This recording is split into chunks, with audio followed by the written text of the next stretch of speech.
Hello good evening बच्चों। Welcome to my classroom. मेरा नाम रवि है और आज बच्चों हम पढ़ने वाले ट्रायंगल्स के अंदर एक बहुत ही important topic basic proportionality theorem. क्यों इंपॉर्टेंट है ये बच्चों? क्योंकि ट्रायंगल्स कभी भी आपका सिलेबस में हो, ठीक है, कभी भी आपका सिलेबस में आ रहा हो तो उसके अंदर बीपीटी का कम से कम एक सवाल आपसे जरूर पूछा जाएगा। ठीक है, इसको आगे हम शॉर्ट फॉर्म में बुलाएंगे बच्चों। ठीक है, बहुत ही लंबा चौड़ा नाम है। तो बेसिक प्रोपोर्शनैलिटी थ्योरम को आप शॉर्ट फॉर्म में क्या बुला सकते हो? बीपीटी। तो चलिए शुरू करते हैं इसे। देखिए सबसे पहला क्या है कि बच्चे इसका स्टेटमेंट है। ठीक है, तो स्टेटमेंट जो इतना लंबा चौड़ा बच्चों लिखा हुआ है इसको मैं आपको डायग्राम से एक्सप्लेन करता हूं। ठीक है, कि एग्जैक्टली क्या होता है इसके अंदर। देखिए तो सबसे पहला क्या है हमारे पास बच्चों, एक ट्रायंगल है। ठीक है, ट्रायंगल में देखिए क्या हो रहा है कि एक लाइन हमने ड्रॉ करा। ये लाइन बच्चों कैसा है? ये लाइन जो आपने ड्रॉ करा है, ठीक है, ये लाइन आपका कैसा होना चाहिए कि बेस के पैरेलल। तो इस तरीके से आप ट्रायंगल्स का कुछ नाम रख लीजिए। ठीक है, A B C D E कुछ हमने नाम रख लिया। तो ये जो हमने लाइन ड्रॉ करी है बच्चों, ये वाली लाइन कैसी होनी चाहिए? बेस के पैरेलल होनी चाहिए। तब हम ऐसा बोल सकते हैं कि जो बीसी वाली लाइन है, ठीक है, जो आपने बीसी वाला लाइन ड्रॉ कर रखा है, ये दोनों साइड्स को क्या करेगा? इक्वल प्रोपोर्शन में डिवाइड करेगा। क्या मतलब हुआ इसका? कि अगर लाइन बच्चे बीसी आपका पैरेलल है डीई के, तो आप ऐसा बोल सकते हो कि A B divided by B D जो है ये बराबर है A C divided by CE. तो ये वाला रिजल्ट जो है बच्चों प्रूव करके अभी देखेंगे। ठीक है, प्रूव करने से पहले क्या है बच्चों, ठीक है, प्रूव के ऊपर जाने से पहले क्या है कि एक छोटा सा रिजल्ट हमें 9th क्लास का दोबारा से उठा के देखना पड़ेगा, क्योंकि यहाँ पे हमें उसकी जरूरत पड़ने वाली है।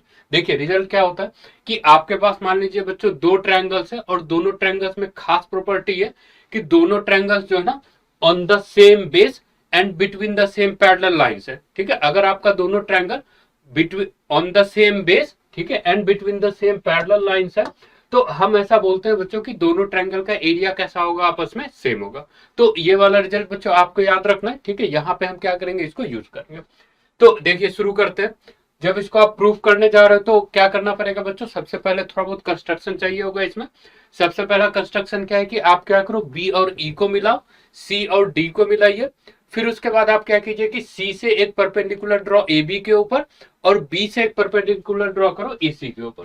फिर इन सब का कुछ नाम रख लीजिए, जैसे इसका नाम एम और इसका नाम एन। अब देखिए बच्चों क्या करेंगे, एक इक्वेशन लिखेंगे। सबसे पहला रिजल्ट ऐसे लिखो कि area of triangle A B C, ठीक है, जो ऊपर वाला ट्रायंगल है, डिवाइडेड बाय लिखिए area of triangle B D C. ठीक है, इस तरीके से। अब देखो क्या है बच्चों की एरिया ऑफ ट्रायंगल का जो फॉर्मूला होता है ना, half into base into height, उसी को हम यूज करने वाले हैं। तो एबीसी का एरिया आप कैसे लिखोगे? हाफ बेस जो है हमारा बच्चों किसके बराबर है? ए बी के बराबर है। और हाइट बच्चों अगर देखा जाए तो हमारा कितना हो जाएगा? C M. तो आप इसको लिखोगे half into A B into C M. Next बच्चों हम क्या करेंगे कि एरिया ऑफ ट्रायंगल बीडीसी को फाइंड करते हैं। तो बीडीसी के लिए क्या करो, आप बीडी को बेस मान लो। तो क्या बन जाएगा? Half into B D. और इसका हमें क्या चाहिए होगा बच्चों? हाइट चाहिए होगा। तो हाइट पहचानने में आपको शुरू में थोड़ी सी परेशानी आएगी। क्यों? क्योंकि इसका जो हाइट है ना बीडी के ऊपर नहीं आएगा, इसका हाइट तुम्हारा बाहर जा रहा है और किसके बराबर है? सीएम के बराबर है। ठीक है, ऐसा इसलिए हो रहा है बच्चों। ठीक है, ट्रायंगल का हाइट आपका बाहर इसलिए जा रहा है क्योंकि बीडीसी जो ट्रायंगल है बच्चे वो आपका एक्यूट एंगल ट्रायंगल है। ठीक है, तो एक्यूट एंगल ट्रायंगल में आपका कैसा होगा कि हाइट जो है ट्रायंगल के बाहर जा सकता है। ठीक है, इस टाइप की बिल्कुल पॉसिबिलिटी है। अब देखिए हम क्या करेंगे कि इसमें आपका जो है ना सी एम कैंसिल, ये दोनों कैंसिल। तो ये हमारा क्या बन गया? A B divided by B D. इसके बाद देखिए बच्चों क्या करेंगे कि ये आप मान लो कि ये हमारा फर्स्ट इक्वेशन है। अब हम क्या करेंगे? दूसरा इक्वेशन लिखेंगे। दूसरा इक्वेशन आप कैसे लिखोगे कि वापस से आप सेलेक्ट करो ए बी सी को और इस बार आप सेलेक्ट कीजिए दूसरे साइड वाला ट्रायंगल बी सी ई को। तो क्या लिखोगे? Area of triangle B C E. अब देखिए बच्चों क्या करना है कि जो शुरू में आपने एबीसी का एरिया लिखा था उसके लिए हाइट हमने ए बी को एज्यूम करा था। अब हम क्या कर सॉरी बेस हमने ए बी को एज्यूम करा था। अब हम क्या करना चाहते हैं? बेस को चेंज करना चाहते हैं। बेस को हम क्या रखना चाहते हैं? एसी। तो अगर बच्चे आप एसी को अगर आप एसी को बेस सेलेक्ट करोगे तो हाइट आपका चेंज होगा। हाइट हमारा किसके बराबर हो गया? बी एन के बराबर। तो इसको लिखेंगे हाफ इंटू ए सी इंटू बी एन। फिर उसके बाद आप क्या करो कि बी सी ई का एरिया लिखने जाओगे तो ये आपका किसके बराबर? हाफ बेस आप सेलेक्ट कर लो सीई को। तो सेम चीज बच्चों वापस से होगी कि ट्रायंगल का जो एल्टीट्यूड है वो आपका बाहर चला गया है और किसके बराबर है, बी एन के बराबर। तो बी एन आप बिठा लो यहाँ पे। अब देखिए बच्चों क्या हो रहा है कि ये सब आपका कैंसिल, तो रिजल्ट हमारा क्या बनेगा, ए सी डिवाइडेड बाय सीई, और इसको आप मान लो सेकेंड रिजल्ट। तो 80% बच्चों काम हमारा हो चुका है। ठीक है, आपको क्या करना है, लास्ट स्टेप कैसे करेंगे, लास्ट स्टेप जो दोनों इक्वेशन है आप दोनों का क्या करो, एलएचएस ऑब्जर्व करो। तो दोनों के एलएचएस में बच्चों क्या दिख रहा है कि न्यूमरेटर जो है ना, ये तो दोनों जगह पे इक्वल है। फिर आप क्या करो कि दोनों के अगर डिनोमिनेटर में आप देखोगे, ठीक है, डिनोमिनेटर में हमें क्या दिख रहा है, एरिया ऑफ ट्रायंगल बीडीसी पहले वाले में और area of triangle BCE second वाले में। तो देखिए क्या हो रहा है कि एक तो ट्रायंगल तुम्हारा ये है, ठीक है, और दूसरा वाला ट्रायंगल बच्चों हमारा ये है। तो अगर बच्चों इसको ध्यान से देखा जाए तो दोनों ट्रायंगल कैसा है, दोनों का बेस सेम है बीसी, और इसके बाद एक चीज और है कि दोनों जो है ना between the same parallel lines है। ठीक है, डीई क्योंकि किसके पैरेलल है, बीसी के पैरेलल है। तो इन दोनों ट्रायंगल्स को क्या बोल सकते हैं कि both are on the same base and between same parallel lines. तो इसका मतलब होगा कि इन दोनों का एरिया आपस में इक्वल।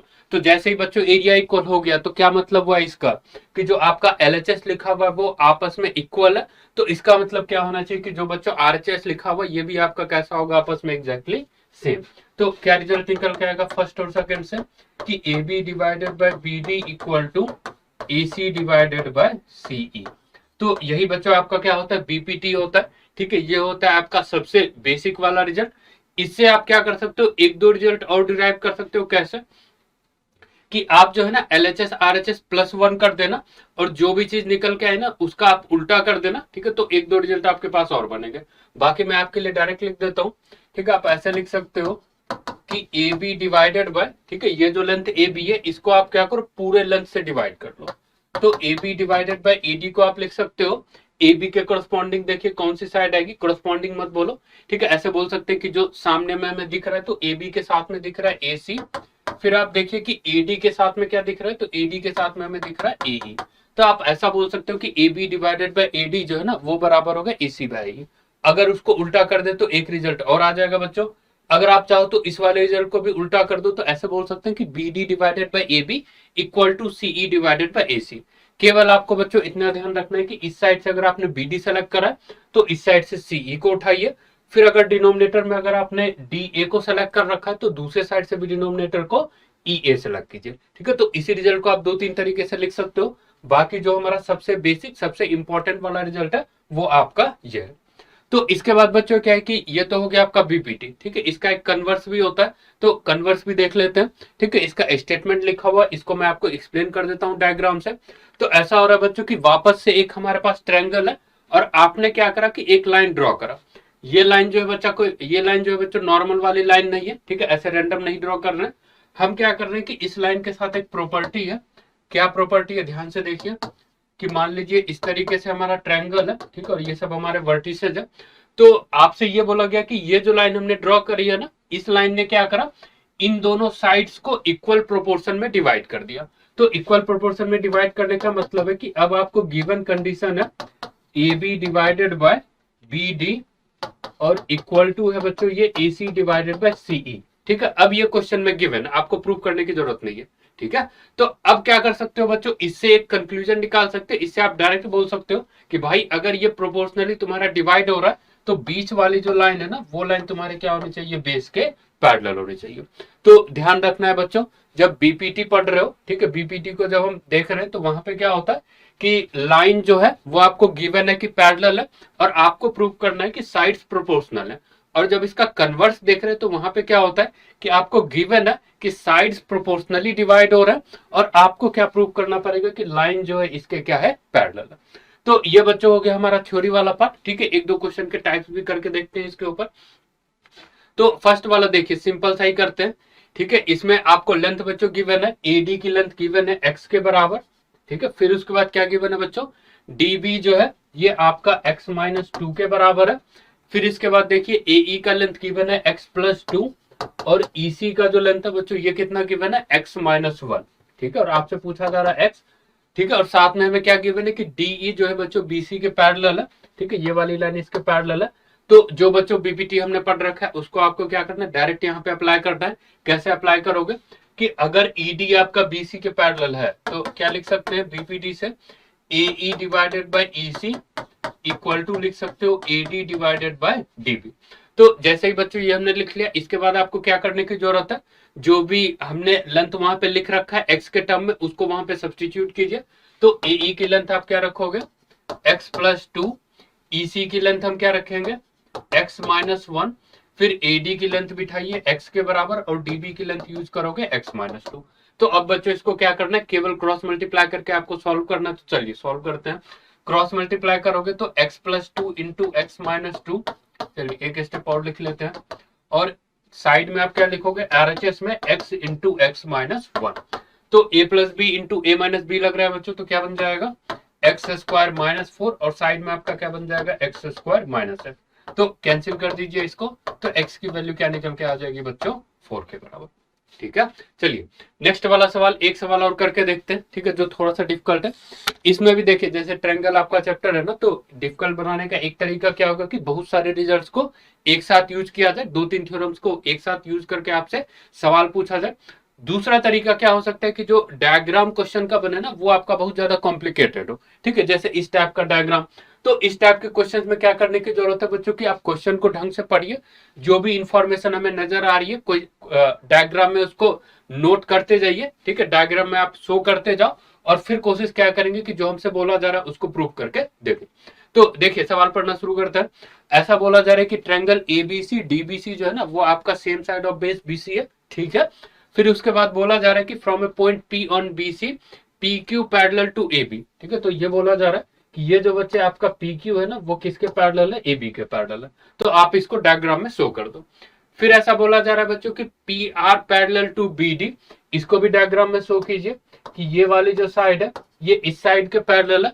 तो आपसे क्या बोला जा रहा है कि आप प्रूफ करके दिखाओ कि जो QR है ना, वो किसके पैरेलल होना चाहिए, AD के पैरेलल।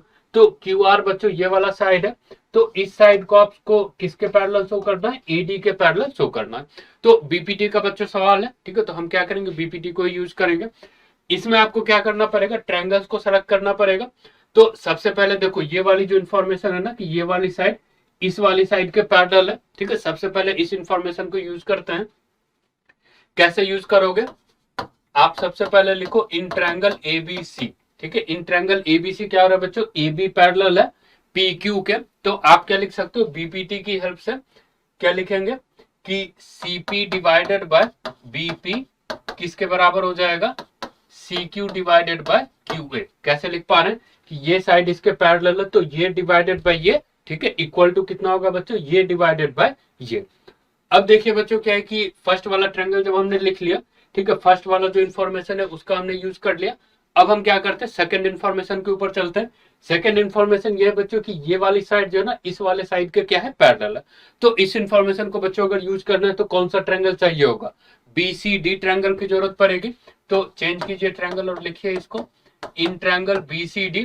क्या लिखोगे आप कि ये वाली साइड अगर इसके पैरेलल है तो PC डिवाइडेड बाय BP, ठीक है, ऐसे लिखिए PC डिवाइडेड बाय BP, ठीक है। ये आपका किसके बराबर हो जाएगा, CR डिवाइडेड बाय DR, ठीक है। ये हो गया बच्चों हमारा। अब देखो जब आपने ऐसा लिख लिया, ठीक है, ये मान लो हमारे पास दो इक्वेशंस बन गए। तो इन दोनों इक्वेशन से बच्चों हमें क्या समझ में आ रहा है कि दोनों का LHS है ना, ठीक है, दोनों का LHS ऑब्जर्व कीजिए, तो दोनों आपस में कैसे एग्जैक्टली सेम है। तो अगर बच्चों LHS सेम है तो इसका मतलब क्या है कि RHS भी आपका सेम होना चाहिए। तो क्या कंक्लूजन निकाल सकते हो कि CQ divided by QA equal to क्या होना चाहिए, CR डिवाइडेड बाय DR। तो इसको देखते हैं एक बार डायग्राम में, ठीक है। डायग्राम में इसका क्या मतलब हो रहा है, तो आप ऐसा बोल रहे हो कि ये जो है ना CQ डिवाइडेड बाय QA, ठीक है, CQ डिवाइडेड बाय QA किसके बराबर हो रहा है, CR डिवाइडेड बाय DR, ठीक है, ये डिवाइडेड बाय ये। तो अब देखिए रिजल्ट बच्चों हमारा प्रूफ हो गया, ठीक है। या तो आप डायग्राम में डायरेक्ट देख के समझो, या फिर आपके लिए हम क्या कर सकते हैं, डायग्राम को बाहर उठा के बना सकते हैं। इस टाइप से आपके पास ट्रायंगल है CAD, और ये बच्चों हमसे बोला गया कि बीच में एक लाइन है आपका QR, और फिर उसके बाद रिजल्ट है कि ये डिवाइडेड बाय ये इक्वल टू ये डिवाइडेड बाय ये। तो ऑब्वियस सी बात है बच्चों, कन्वर्स ऑफ BPT से क्या बोल सकते हो कि बीच वाली जो लाइन है QR, ठीक है, ये किसके पैरेलल होनी चाहिए, AD के पैरेलल होनी चाहिए। तो आप डायरेक्ट इसके बाद क्या लिख सकते हो कि QR पैरेलल टू AD, ठीक है। तो यही बच्चों हमें प्रूव करना था। ठीक है, इस तरीके से हम प्रूव कर सकते हैं। देखिए इसके बाद क्या है बच्चों की, अगर आपको ये टॉपिक समझ में आया, ठीक है, अगर बच्चों आपको ये वीडियो अच्छा लगा तो जरूर से वीडियो को लाइक और शेयर कीजिए, ठीक है, हमारा चैनल सब्सक्राइब कीजिए। ठीक है, नेक्स्ट सेशन में मिलेंगे बच्चों, तब तक के लिए बाय बाय एंड टाटा।